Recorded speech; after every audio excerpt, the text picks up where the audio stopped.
नमस्कार, मैं अमित पांडे। इस वक्त हम मौजूद है बरहपुर प्रखंड के बघेल पंचायत में, जो कि मेरे साथ मौजूद है भावी पैक्स अध्यक्ष प्रत्याशी राजेश कुमार सिंह। आइए हम इनसे जानेंगे कि इनके पंचायतों में किसानों की क्या क्या समस्या है, ये क्यों चुनाव लड़ना चाह रहे हैं। न्यूज़ 21 में आपका स्वागत है। धन्यवाद सर। मैं राजेश कुमार सिंह आपका यहाँ आने के लिए पहले धन्यवाद करता हूँ, और आप ये जानने के लिए हमसे आए हैं कि मैं चुनाव में क्यों आया हूँ। क्यों आए? हाँ, तो मेरा सर चुनाव में आने का उद्देश्य है किसानों का स्थिति देखकर। जी, मतलब क्या क्या समस्या देखने को मिली? समस्या जो पूर्ववत आज से कुछ साल पहले बनी हुई थी, वो समस्या जस का तस आज भी बना हुआ है। पैक्स हमारे यहाँ बहुत पहले से है जी। 20 साल से हमारे यहाँ एक शिक्षित पैक्स से लेकर के साधारण व्यक्ति तक भी पैक्स का चुनाव जीत चुके हैं। जी जी। लेकिन पहले तो कुछ सुधार हुआ भी था। आज के डेट में जो गवर्नमेंट द्वारा कुछ विशेष सुविधाएं भी आई हैं, उसके बाद पहले जो कम थी, सीसी बढ़ा है, ड्रोन का सुविधा बढ़ा है, ट्रैक्टर का सुविधा बढ़ा है, हार्वेस्टर का सुविधा बढ़ा है, किसानों को जरूरत पर खाद, बीज, कीटनाशक, उन्नत किस्म का बीज, हाइब्रिड सीड्स, खेती का टेक्निक, हम हाइड्रोपोनिक करवाएंगे, एरोपोनिक करवाएंगे, लैंडलेस खेती, बहुत सारी तकनीकें हैं जो कि गवर्नमेंट ने अब दिया है। तो उन चीजों को इम्प्लीमेंट करने की तो बात छोड़िए, किसानों तक जानकारी भी नहीं पहुंच पाई है। अच्छा, ये चीज होती भी है। तो मेरा उद्देश्य ये है कि फर्स्ट ऑफ ऑल हम जानकारी पहुंचाएं किसानों तक, ताकि किसानों तक जानकारी पहुंच जाए। जब आपको जानकारी हो जाएगा, आप जागरूक हो जाएंगे, तो अपने हक के लिए आप खुद लड़ने लगेंगे। अच्छा। मेरे को वो चिंगारी सिर्फ सुलगानी है, सोलह बनने का काम किसानों का है। मैं ये दावा नहीं करता हूं कि किसानों का स्थिति सुधार दूंगा। मैं क्या, मेरा विचार जो है सर, कोई माई का लाल ऐसा नहीं है जो किसानों की स्थिति सुधार दे। इसलिए कि किसान खुद मेहनत करके जब तक नहीं सुधरना चाहेगा, तब तक कोई नहीं सुधार सकता है। बिल्कुल। मेरा उद्देश्य यही है कि उसको सुधार करने के लिए जो सहायता मुहैया हो सकती है गवर्नमेंट के द्वारा, मैं अपना घर से भी नहीं, जो गवर्नमेंट से, मैं उसका एक माध्यम बनूं, और उस माध्यम बनने के लिए ही मैं पैक्स का चुनाव लड़ना चाहता हूं सर। तो आप जनसंपर्क कर रहे हैं, जनता के बीच में जा रहे हैं, किसानों के बीच में जा रहे हैं जी। तो क्या ये सारी समस्या किसानों ने आपको बताया कि हाँ, मुझे खाद नहीं मिल रहा है, शायद धान की खरीदारी नहीं हो रहा है, या मतलब कि पैक्स के अंतर्गत जो भी सरकारी योजना आती है वो किसानों तक नहीं पहुंच पा रही है? अब बताइए सर, अपने किसानों को ओपिनियन मेरे से पूछा है कि किसान ने, हम गए जनसंपर्क किए अपने कैंपेन के लिए, तो किसानों ने हमारे पास क्या कहा। तो एक दो उदाहरण मैं दूंगा सर किसानों का। मैं ज्यादा इस बारे में ये नहीं बोलूंगा कि ये सुविधा नहीं मिला, ये सुविधा नहीं मिला। कुछ किसान हमको जोड़वा रहे हैं कि 5 साल में हमको 2 बोरा खाद मिला है। अच्छा। कुछ किसान जोड़वा रहे हैं कि 10 साल में हमको पहला 5 साल में 2 बोरा मिला, दूसरा 5 साल में तो 1 बोरा नहीं मिला। ये तो हम भी जानकारी मैंने आपके पंचायत में लिया कि खाद की समस्या है, किसानों की मिला ही नहीं है। हाँ, अब उसके पीछे सर रीजन क्या है, ऊपर से नहीं आ रहा है कि आने आ रहा है ऊपर से, लेकिन वो किसानों तक नहीं पहुंच रहा है। ये क्या है, इस विषय में मेरे को कोई जानकारी नहीं है सर। नो कमेंट इस पर मैं नहीं, बिल्कुल वो मैं नहीं जानता। लेकिन किसानों के मैं भी सर्वे किया, मैं भी पता किया किसान में, आपके पंचायत में, बघेल पंचायत में, कि ट्रैक्टर मिला है जो कि किसानों तक नहीं पहुंच पा रहा है। हमारे पंचायत खाद की जो है समस्या है वो भी नहीं समाधान हो रहा है।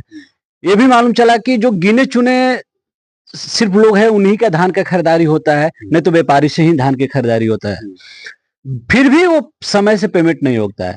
तो आप चुनावी मैदान में आए हैं, तो आप यदि चुनाव जीत के आते हैं, ठीक है, आप तो पढ़े लिखे शिक्षित आदमी हैं, यदि आप चुनाव जीत के आते हैं तो अपने पंचायत में क्या क्या सुधार कीजिएगा बघेल पंचायत में? देखिए सर, जो आपने बोला कि ट्रैक्टर नहीं आया है हमारे पंचायत में, खाद नहीं मिल पाया है, ये आपका बात है सर, मैं नहीं बोल रहा हूँ। जी। ये आपने हमको जानकारी दिया कि हमने आपके पंचायत में संपर्क किया, तो हमको पता चला कि आपके पंचायत में न खाद मिला है, ना धान खरीदारी हुई है, ना अगर खरीदारी भी हुई है गिने चुने लोगों को हुई, बाकी सब व्यापारी वर्ग से हुआ है। तो उनका जो पैसा है वो समय पर नहीं मिला है। मैं कैसे करूंगा इसमें? जी हमारे पैक्स में हर पंचायत का एक लिमिट निर्धारित है गवर्नमेंट की तरफ से कि आपको 50,000 टन लेना है, आपको 80,000 टन लेना जी है। बिल्कुल। तो इस पर मेरा जो प्रिपरेशन है, प्रोग्रामिंग है, अगर मैं जीतता हूं तो मेरा क्या ध्येय रहेगा कि जो जरूरतमंद है, जैसे कटआउट तैयार किया जाता है ना बहाली में, हमको 50 लड़का लेना है लेकिन बहाली में आया है 500, तो हम 500 को आने से तो बहाली में नहीं रोक सकते हैं। तो जो कट आउट होता है वो एक मार्क बेसिस पर किया जाता है। तो जो जरूरतमंद किसान है, जरूरत के अनुसार मैंने आपको एक चीज बता रहा हूं कि सुविधा और सहायता दोनों मुहैया कराना है। किसको सुविधा चाहिए या किसको सहायता चाहिए, ये डिफाइन करना मेरा काम है। बिल्कुल। अगर मैं अपने आप को ये साबित कर रहा हूं कि मैं पढ़ा लिखा हूं, मैं तेज हूं, मैं आऊंगा तो ये करूंगा वो करूंगा, तो वो जिम्मेवारी भी मेरी बनती है। तो उन किसानों को मैं पहला नंबर तो जो लिमिट है उस लिमिट के एंड तक मैं खरीदारी करवाऊंगा। पहला मेरा ध्येय ये है। अब पैसा देने की बात है, तो अगर गवर्नमेंट की डिले नहीं है तो पैसा समय पर किसानों को मिलेगा। गवर्नमेंट का डिले नहीं है तो 24 घंटा का अंतर भुगतान होता है।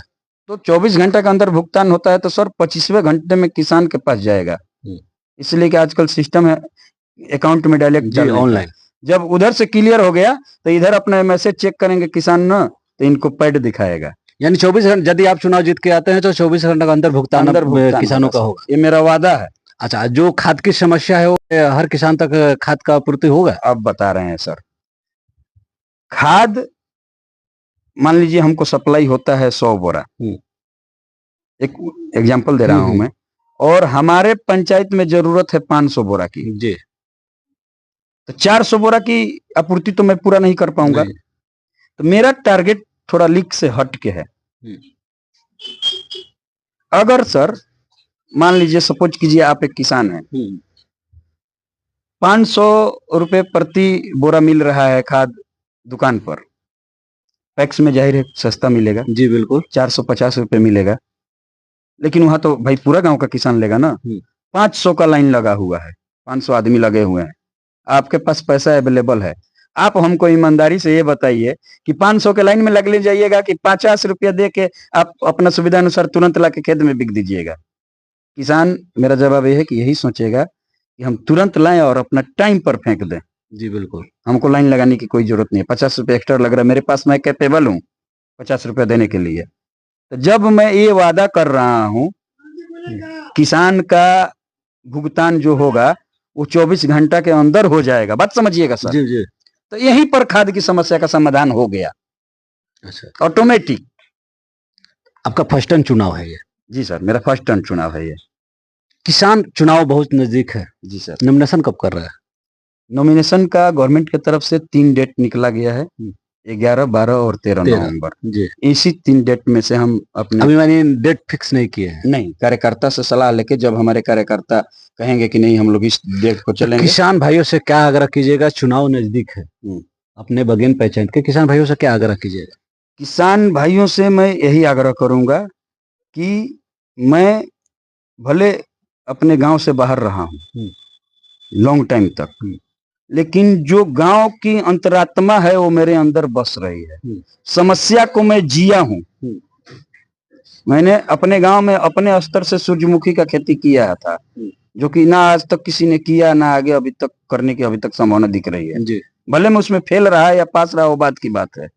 तो उस अंतरात्मा को मैंने जिया है और किसानों की समस्या को मैं बहुत गहराई से जानता हूं। तो इसीलिए मेरे अंदर क्षमता है कि उस समस्या को उसी गहराई से मैं सॉल्व भी कर सकूं। जी। तो इसलिए मैं आग्रह करूंगा किसानों से, जितने भी हमारे पंचायत के पैक्स में मतदाता सूची में जो किसान है अभी, जी जी, बहुत सारे किसान तो अभी हमारे मतदाता सूची में ही नहीं है। जबकि मेरा मानना है कि 10 साल में एक भी किसान बाकी नहीं रहना चाहिए था। जी। जब वो किसान है, जब वो योग्य है, तो उसका सूची में नाम होना चाहिए। तो पहला मेरा ये काम होगा कि इन सूची धारक किसानों से अनुरोध होगा कि एक बार हमको मौका दें, मैं सुधार करूंगा, ये मेरा वादा है। सर चुनाव के पहले तो बहुत सारे प्रत्याशी जो है ना खुल के आते हैं और अपने जनता को गुमराह करते हैं कि मैं जीत के आ जाऊंगा तो मैं विकास करूंगा, और जो वर्तमान में रहते हैं उनके विपक्ष में मुद्दा उठाते हैं। तो क्या यदि आप चुनाव जीत के आते हैं तो क्या अपने वादा पर खड़ा उतरिएगा? ये बहुत बढ़िया सवाल है सर आपका। सब तो एक ही बात बोलते हैं, आप पर कैसे विश्वास किया जाए? कैसे विश्वास किया? पैक्स का जो सर कार्य प्रणाली है उसमें एक कार्यकारिणी कमेटी होती है, आपको जानकारी होगा। मैं पैक्स अध्यक्ष और साथ में 13 मेंबर हैं हमारे पंचायत में। 13 मेंबरों की एक कार्यकारिणी कमेटी होती है। वो कार्यकारिणी कमेटी पैक्स अध्यक्ष के साथ मिलकर काम करती है। जी बिल्कुल। तो मैं सीना चीर के दिखाने वाली बात नहीं बोल रहा हूँ कि मैं सही हूं, मेरे पर विश्वास करो। मैं ये आज एक उपदेश बता रहा हूं, एक ये उद्देश्य छोड़ रहा हूं उस कार्यकारिणी कमेटी के लिए कि चाहे मैं पैक्स का अध्यक्ष चुन के आऊं, चाहे कोई दूसरा अध्यक्ष चुन के आए, उस कार्यकारिणी कमेटी का ये जिम्मेवारी बनता है कि 1 साल 1.5 साल अगर काम सही नहीं हुआ तो आप उससे इस्तीफा की डिमांड करिए। ये कार्यकारिणी कमेटी की जिम्मेवारी बनती है। मैं अपना पर्सनल ये बताता हूं कि मैं स्टाम्प पेपर पर लिख के देने को तैयार हूं कि 5 साल मेरे को पूरा करने की कोई जरूरत नहीं है। अगर मेरे कार्य में शिकायत प्राप्त हो गया, आपको लग रहा है कि राजेश कुमार सिंह काम सही नहीं कर रहा है, कार्यकारिणी कमेटी मेरे पास प्रस्ताव लाए, मैं उस दिन अपना अध्यक्ष का पद नहीं छोड़ दिया तो फिर जो कहिए आप सो। ये मेरा विश्वास दिलाने का सर। बहुत बहुत धन्यवाद।